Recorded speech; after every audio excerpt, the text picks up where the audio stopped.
Muhtaram yurtdoshlar, qadrli mo'min musulmonlar. Siz azizlarni musulmon ummatining eng ulug' bayrami Ramazon hayiti bilan samimiy muborakbod etaman. Qutlug' ayyomda yaratgandan yurtimizga tinchlik, osoyishtalik, xalqimizga farovon hayot, farzandlarimizga ilm va ma'rifatni duo qilib so'raymiz. Hayit o'zaro bir-birimizni bayram bilan tabriklaydigan kun ekan. Bu kunda bir-birimizga xursandchilik kirgizaylik.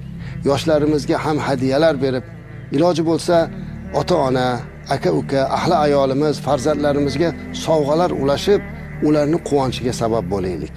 Azizlar, mana shunday duolar ijobat bo'ladigan lahzalarda Alloh taolodan so'raylikki, butun olamga tinchlik ne'matini bersin.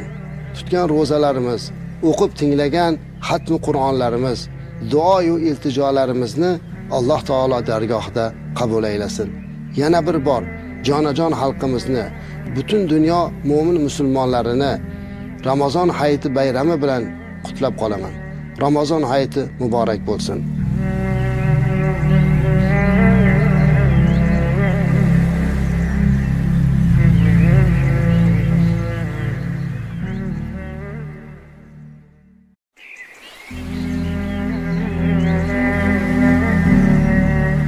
Muhtaram yurtdoshlar, qadrli mo'min musulmonlar.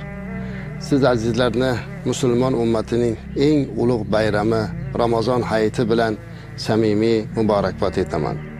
Qutlug' ayyomda yaratgandan yurtimizga tinchlik, osoyishtalik, xalqimizga farovon hayot, farzandlarimizga ilm va ma'rifatni duo qilib so'raymiz. Hayit o'zaro bir-birimizni bayram bilan tabriklaydigan kun ekan. Bu kunda bir-birimizga xursandchilik kirgizaylik. Yoshlarimizga ham hadiyalar berib, iloji bo'lsa ota-ona, aka-uka, ahli ayolimiz, farzandlarimizga sovg'alar ulashib, ularni quvonchiga sabab bo'laylik.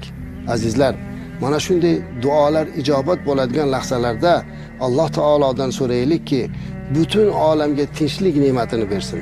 Tutgan ro'zalarimiz, o'qib tinglagan xatmi Qur'onlarimiz, duo va iltijolarimizni Alloh taolo dargohida qabul aylasin. Yana bir bor jonajon xalqimizni, butun dunyo mo'min musulmonlarini Ramazon hayiti bayrami bilan qutlab qolaman. Ramazon hayiti muborak bo'lsin.